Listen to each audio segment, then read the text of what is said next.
Capítulo 7. Descubro a profissão de meu vizinho. Na manhã seguinte, fiz apressado e de forma imperdoável a minha ronda. Minha desculpa pode ser o fato de não ter casos graves para atender. No meu retorno, Caroline veio me saudar no saguão. Flora Ackroyd está aqui, ela anunciou em um sussurro excitado. O quê?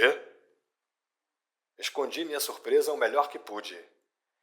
Ela está muito ansiosa para vê-lo. Já está aqui há meia hora. Caroline tomou a frente na direção de nossa pequena sala de estar e eu a acompanhei. Flora estava sentada no sofá, próximo à janela. Vestida de preto, torcia nervosamente as mãos. Fiquei chocado com a visão de seu rosto. Toda a cor se fora. Porém, ao falar, seu jeito foi tão sereno e determinado quanto possível. Dr. Shepard, vim pedir-lhe que me ajude. Claro que ele vai lhe ajudar, minha querida, disse Caroline. Eu não achava que Flora queria realmente Caroline presente durante a conversa. Ela teria preferido infinitamente falar comigo em particular. Porém, ela também não queria perder mais tempo, então aproveitou a situação da melhor forma. Quero que venha o Delartes comigo. Delartes? Perguntei surpreso. Para falar com aquele homenzinho engraçado? Exclamou Caroline. Sim. Vocês sabem quem ele é, não sabem? Imagino, eu disse, que ele seja um cabeleireiro aposentado. Os olhos azuis de Flora se arregalaram. Ora, ele é Hercule Poirot. Você sabe de quem estou falando, o detetive particular. Dizem que ele já fez as coisas mais extraordinárias, como os detetives fazem nos livros. Há 1 ano ele se aposentou e veio morar aqui. Meu tio sabia quem ele era, mas prometeu não contar a ninguém, porque Monsieur Poirot queria viver tranquilo, sem ser perturbado por quem quer que fosse. Então isso é o que ele é? Disse devagar. Você já ouviu falar dele, é claro. Sou mais um velho antiquado, como me diz Caroline, respondi, mas acabo de ouvir falar dele. Extraordinário, comentou Caroline. Não sei a que ela se referia. Talvez ao seu próprio fracasso em descobrir a verdade. Você quer ir vê-lo? Perguntei devagar. E por quê? Para pedir que investigue esse assassinato, é claro, disse Caroline categoricamente. Não seja bobo, James. Eu não estava sendo, na verdade, bobo. Caroline nem sempre compreende aonde quero chegar. Você não confia no Inspetor Davis? Continuei. Claro que ela não confia, disse Caroline. E eu também não. Qualquer um pensaria que tinha sido o tio de Caroline que fora assassinado. E como você sabe que ele assumirá o caso? Perguntei. Lembre-se de que ele se aposentou? Exato, disse Flora simplesmente. Terei de persuadi-lo. Você tem certeza de estar agindo sabiamente? Perguntei com seriedade. Claro que ela tem, disse Caroline. Eu irei com ela pessoalmente se ela quiser. Eu prefiro que o doutor venha comigo, se não se importa, Miss Shepard, disse Flora. Ela conhece o valor de ser direta em certas ocasiões. Qualquer insinuação teria sido perda de tempo com Caroline. Veja, ela explicou, somando tato à franqueza. O Dr. Shepard, sendo médico e tendo encontrado o corpo, estaria em condições de prover todos os detalhes a Monsieur Poirot. Sim, disse Caroline a contragosto. Percebo. Dei algumas voltas pela sala. Flora, disse sério, deixe-me orientá-la. Eu a aconselho a não arrastar esse detetive para o caso. Flora se levantou abruptamente, empalidecendo. Eu sei por que diz isso, ela gritou, mas é exatamente por essa razão que estou tão ansiosa em ir. Você está com medo, mas eu não. Eu conheço Ralph melhor do que você. Ralph? Disse Caroline. O que Ralph tem a ver com isso? Nenhum de nós respondeu. Ralph pode ser fraco, continuou Flora. Ele pode ter feito tolices no passado, coisas maldosas inclusive. Mas ele não assassinaria ninguém? Não, exclamei. Eu nunca pensaria nele. Então por que foi a Three Bores ontem à noite? Perguntou Flora, ao voltar para casa, depois que o corpo de meu tio foi encontrado. Fiquei momentaneamente em silêncio. Esperava que minha visita passasse despercebida. Como você soube disso? Retruquei. Fui lá esta manhã, disse Flora. Ouvi dos empregados que Ralph estava hospedado lá. Eu a interrompi. Você não sabia que ele estava em King's Abbot? Não, eu fiquei surpresa. Não entendi. Fui até lá e perguntei por ele. Disseram-me o mesmo que deve ter lhe dito a noite passada. Que ele saíra por volta das 21 horas ontem à noite e não voltou. Seus olhos me olharam desafiadores e, como se respondesse a algo em meu olhar, ela explodiu. Bem, por que ele deveria? Ele deve ter ido a qualquer lugar. Ele pode até mesmo ter voltado para Londres. Sem sua bagagem? Perguntei com delicadeza. Flora bateu com o pé no chão. Não me importa. Deve ter uma explicação simples. E por isso você quer falar com Hercule Poirot? Não é melhor deixar as coisas como estão? A polícia não suspeita nem um pouco de Ralph. Lembre-se disso. Estão trabalhando em uma linha bem diferente. Precisamente! Gritou a moça. Eles suspeitam dele, sim. Um homem de Cranchester apareceu esta manhã. Inspetor Raglan, um homenzinho horrível, com cara de fuinha. Descobri que ele foi a Three Bores antes de mim esta manhã. Eles me falaram sobre sua visita e as perguntas que fez. Ele deve pensar que foi Ralph. Se é fato, houve desde ontem uma mudança de ideia, disse devagar. Ele não acredita então na teoria de Davis, que foi Parker? Parker, realmente, disse minha irmã, bufando com desprezo. Flora aproximou-se e pousou a mão sobre meu braço. Oh, Dr. Shepard, vamos imediatamente ver Monsieur Poirot. Ele descobrirá a verdade. Minha querida Flora, eu disse gentilmente, colocando minha mão sobre a dela. Você tem certeza de que é a verdade que queremos? Ela me olhou, confirmando seriamente com um aceno. Você não tem certeza, ela disse. Eu tenho. Conheço Ralph melhor do que você. É claro que ele não fez isso, disse Caroline, que mantivera o silêncio com grande dificuldade. Ralph pode ser extravagante, mas ele é um rapaz amável e de muito boas maneiras. Eu queria dizer a Caroline que um grande número de assassinos tem boas maneiras, mas a presença de Flora me refreou. Já que a moça estava determinada, fui forçado a concordar com ela e partimos imediatamente, nos afastando antes que minha irmã pudesse disparar mais pronunciamentos, iniciando com suas palavras prediletas. É claro. Uma velha mulher com uma enorme touca bretã abriu a porta de Delartes para nós. Parecia que Monsieur Poirot estava em casa. Fomos conduzidos a uma pequena sala de estar arrumada, com precisão formal, e lá, depois de alguns instantes, meu amigo de véspera se juntou a nós. Monsieur, le docteur, ele disse sorrindo. Mademoiselle? Ele se inclinou para Flora. Talvez, comecei. Você tenha ouvido sobre a tragédia que ocorreu ontem à noite? Seu rosto ficou sério. Mas certamente que sim. É horrível. Ofereço toda a minha compaixão a Mademoiselle. Em que posso ajudá-los? Miss Ackroyd, eu disse. Quer que o senhor... Acho assassino, disse Flora com voz clara. Entendo, disse o homenzinho. Mas a polícia fará isso, não é? Eles podem cometer um erro, disse Flora. Eles estão prestes a cometer esse erro agora mesmo, eu acho. Por favor, Monsieur Poirot, você nos ajudaria? Se for uma questão de dinheiro... Poirot levantou a mão. Isso não, eu lhe peço, mademoiselle. Não que o dinheiro não me interesse. Seus olhos brilharam por um momento. Dinheiro significa muito para mim. Sempre significou. Não, se eu me envolver nisso, você deve compreender claramente uma coisa. Eu irei até ao fim. O bom cão não abandona o faro, lembre-se. Você poderá acabar desejando ter deixado tudo com a polícia local. Eu quero a verdade, disse Flora, olhando-o diretamente nos olhos. Toda a verdade? Toda a verdade, Então aceito. disse calmamente o homenzinho.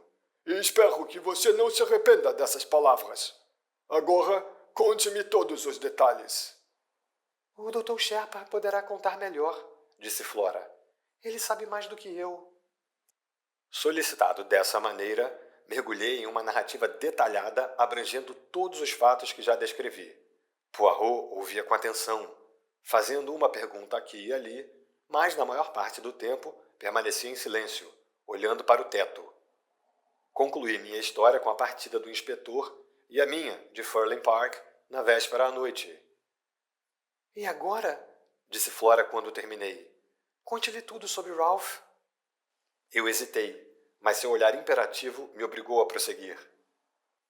Você foi a essa pousada, a Three Boars, ontem à noite na volta para casa?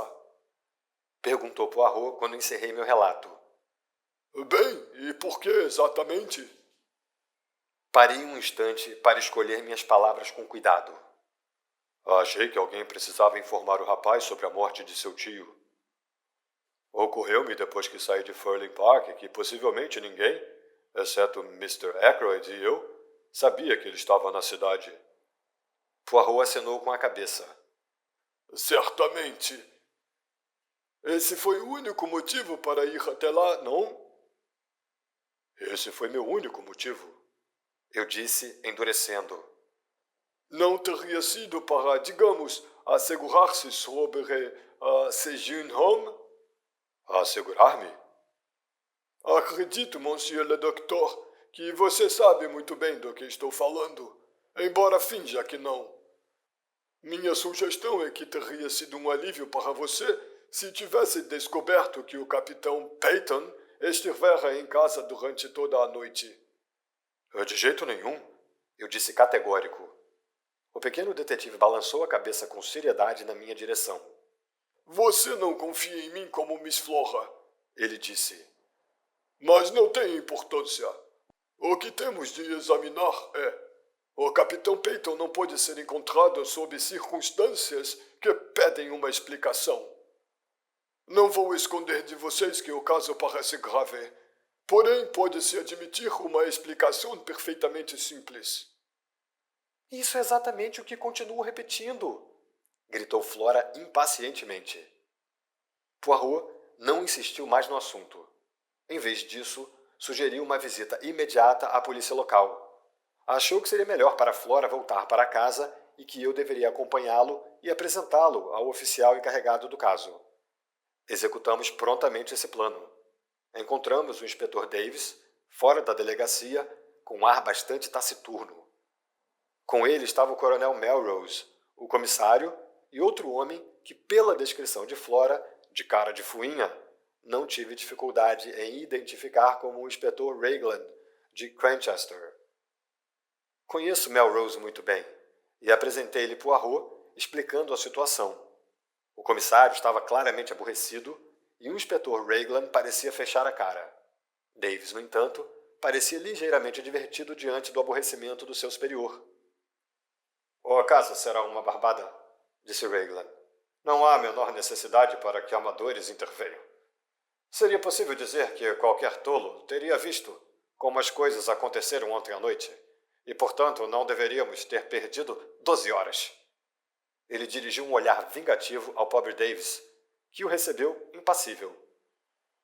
A família de Mr. Ackroyd pode, é claro, fazer o que bem entender, disse o coronel Melrose, mas não podemos permitir que a investigação oficial seja dificultada de nenhum modo. Conheço, é claro, a grande reputação do Monsieur Poirot. Ele acrescentou cortesmente. Pena que a polícia não possa fazer publicidade de si mesma, disse Raglan. Foi Poirot quem salvou a situação. É verdade que me aposentei, ele disse. Nunca pretendi assumir um caso novamente. Acima de tudo, tenho horror à publicidade. Eu peço que, no caso de contribuir em alguma coisa para a solução do mistério, meu nome não seja mencionado.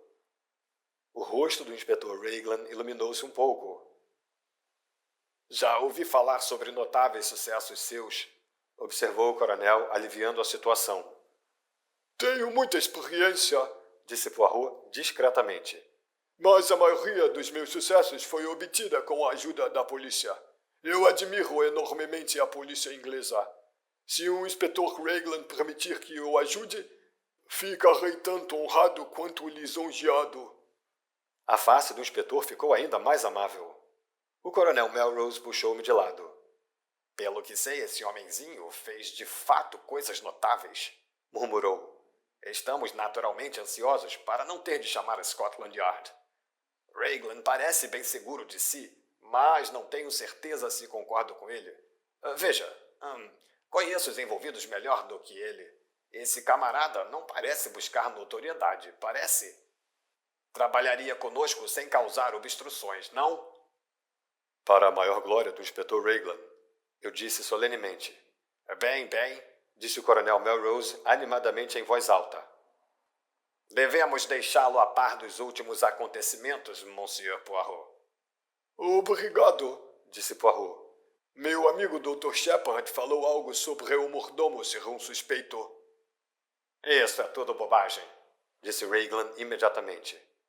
Esses empregados da alta classe ficam tão apavorados que agem de forma suspeita por nenhum motivo.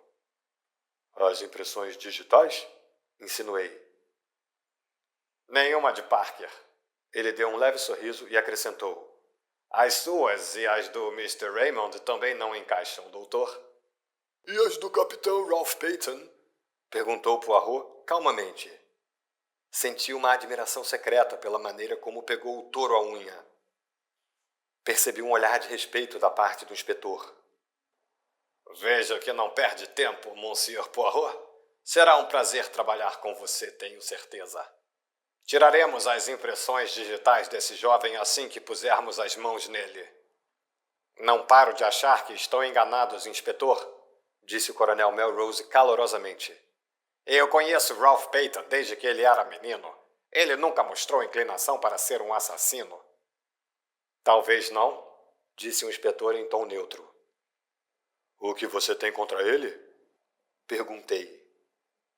Saiu justo às 21h ontem à noite. Foi visto na vizinhança de Furling Park por volta das 21h30. Não foi mais visto. Acredita-se que esteja com vários problemas financeiros.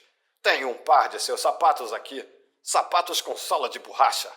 Ele tinha 2 pares quase idênticos. Vou subir agora para compará-los com a impressão das pegadas. O policial está lá garantindo que ninguém as destrua. Vamos imediatamente, disse o coronel Melrose. Você e Monsieur Poirot irão nos acompanhar, certo? Dissemos que sim, e fomos todos no carro do coronel. O inspetor estava ansioso para chegar logo até as impressões das pegadas e pediu para ficar na guarita. Mais ou menos na metade do trajeto da entrada da casa, um caminho entroncava à direita, contornando a varanda e a janela do escritório de Ackroyd. Você gostaria de ir com o inspetor, Monsieur Poirot? Perguntou o comissário. Ou prefere examinar o escritório? Poirot escolheu a segunda alternativa. Parker abriu a porta para nós. Seus modos eram presunçosos e deferentes, e ele parecia ter se recobrado do pânico da noite anterior. O coronel Melrose pegou a chave no bolso e, destrancando a porta que levava para o saguão, nos conduziu para dentro do escritório. Exceto pela remoção do corpo, Monsieur Poirot, esta sala está exatamente como na noite passada. E o corpo foi encontrado onde? O mais precisamente possível, descrevi a posição de Ackroyd. Sua poltrona estava ainda diante da lareira. Poirot aproximou-se e sentou-se nela. A carta azul da qual falou, onde ela estava quando saiu da sala? A Mr. Ackroyd a havia deixado sobre essa mesinha à sua direita. Poirot acenou. Exceto por isso está tudo no lugar? Sim, creio que sim. Coronel Melrose, você faria o grande favor de se sentar nessa cadeira um instante? Obrigado. Agora, Monsieur le Docteur, Faria a gentileza de me mostrar exatamente a posição da adaga? Fiz como pediu, enquanto o homenzinho estava parado na soleira da porta. O punho da adaga estava claramente visível da soleira, então. Tanto você quanto Parker puderam vê-la imediatamente. Sim. Poirot dirigiu-se à janela seguinte. A luz estava acesa, é claro, quando descobriram o corpo? Perguntou por sobre o ombro. Disse que sim e me juntei a ele, que examinava as marcas no peitoril da janela. As marcas da sola de borracha têm o mesmo padrão do encontrado nos sapatos do Capitão Peyton. Ele disse calmamente. Voltou então mais uma vez para o centro da sala. Seus olhos percorreram em volta, examinando tudo com um olhar rápido e treinado. Você é um homem com boa capacidade de observação, Dr. Shepard? Ele perguntou finalmente. Acho que sim, disse surpreso. Vejo que houve fogo na lareira. Quando você arrombou a porta e encontrou Mr. Aykroyd morto, como estava o fogo? Estava baixo? Dei uma risada encabulado. Eu não sei dizer. Eu não reparei. Talvez Mr. Raymond ou o Major Blunt? O homenzinho à minha frente balançou a cabeça com um rápido sorriso. A pessoa deve sempre proceder com método. Fiz um erro de julgamento ao fazer-lhe essa pergunta. A cada homem, seu conhecimento. Você poderia me dar todos os detalhes sobre a aparência do paciente? Nada lhe escaparia. Se eu quisesse informação sobre os papéis nesta escrivaninha, Mr. Raymond teria reparado no que havia a ser notado. Para saber sobre o fogo, devo perguntar ao homem cujo trabalho é observar essas coisas. Se me permite. Ele se moveu rapidamente para a lareira e tocou a campainha. Depois de alguns instantes, Parker apareceu. A campainha soou, senhor? Disse ele hesitante. Entre, Parker, disse o coronel Melrose. Este cavalheiro quer lhe fazer uma pergunta. Parker transferiu sua atenção respeitosa a Poirot. Parker, disse o homenzinho. Quando você arrombou a porta com o Dr. Shepard ontem à noite e encontrou seu patrão morto, como estava o fogo? Parker respondeu sem hesitar. Queimava baixo, senhor. Estava quase apagando. Ah! Disse Poirot. A exclamação soou quase triunfante. Ele continuou. Olhe em volta, meu bom Parker. Esta sala está exatamente como estava então? Os olhos do mordomo percorreram a sala e pararam na janela. As cortinas estavam fechadas, senhor, e a luz estava acesa. Poirot acenou aprovando. Algo mais? Sim, senhor. Essa poltrona estava um pouco mais para fora. Ele indicou uma grande poltrona para a esquerda da porta entre a sala e a janela. Anexo aqui uma planta da sala com a cadeira em questão marcada por um X. Mostre-me, disse Poirot. O mordomo arrastou a cadeira em questão uns bons 60 centímetros da parede, virando-a para que ficasse de frente para a porta. Voilà que se correr, murmurou Poirot. Ninguém se sentaria em uma cadeira nessa posição. Imagino. Agora, quem puxou a cadeira de volta para o lugar? Me pergunto. Foi você, meu amigo? Não, senhor, disse Parker. Eu estava muito perturbado ao ver o patrão e tudo mais. Poirot voltou-se para mim. Foi você, doutor? Neguei com a cabeça. Estava de volta na posição quando cheguei com a polícia, senhor, disse Parker. Tenho certeza disso. Curioso, disse Poirot novamente. Raymond ou Blunt devem tê-la empurrado de volta, sugeri. Com certeza não é importante. É totalmente sem importância, disse Poirot. Por isso é tão interessante. Ele acrescentou suavemente. Desculpe-me por um instante, disse o coronel Melrose, e saiu da sala com Parker. Você acha que Parker está dizendo a verdade? Perguntei. Sobre a poltrona, sim. Além disso, não sei. Você irá descobrir, Monsieur le Docteur, caso se envolva muito com casos assim, que eles todos se parecem em uma coisa. Em quê? Perguntei curioso. Todos os envolvidos têm algo a esconder. Eu também? Perguntei sorrindo. Eu acho que sim. Ele respondeu calmamente. Mas... Você me contou tudo o que sabe sobre esse jovem Pat Peyton? Ele sorriu enquanto eu enrubescia. Oh, não tema. Eu não irei pressioná-lo. Saberei quando for a hora. Eu gostaria que me contasse um pouco mais sobre seus métodos. Eu disse impetuosamente para encobrir minha confusão. A questão sobre o fogo, por exemplo? Oh, isso é muito simples. Você deixou Miss Aykroyd às 20h50, não foi? Sim, exatamente, eu diria. A janela estava fechada e trancada e a porta destrancada. Às 22h15, quando o corpo foi descoberto, a porta está trancada e a janela aberta. Quem a abriu? Certamente apenas Mr. Aykroyd o teria feito, e por uma razão. Ou porque o quarto estava muito quente, mas já que o fogo estava quase apagando. Eu ouvi uma queda brusca de temperatura ontem à noite, essa não seria a razão. Ou porque ele deixou alguém entrar por aí.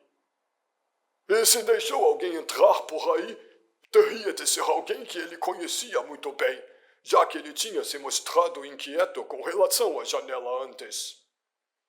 Parece bem simples, eu disse. Tudo é simples se você ordena os fatos metodicamente. Estamos agora focados na personalidade de quem estava com ele às 21h30 ontem à noite. Tudo indica que era o indivíduo que ele deixou entrar pela janela. E embora Mr. Aykroyd tenha sido visto vivo mais tarde por Miss Flora, não chegaremos próximo à solução do mistério até que saibamos quem foi o visitante. A janela pode ter sido deixada aberta depois que ele partiu, permitindo a entrada do assassino, ou a mesma pessoa pode ter retornado. Ah, Coronel está voltando. O Coronel Melrose entrou animado. O telefonema foi rastreado, afinal, ele disse. Não veio daqui. Foi feito para o Dr. Shepard às 22h15 ontem à noite de uma cabine de telefone público na estação de King's Abbot. E às 22h23 o trem noturno parte para Liverpool.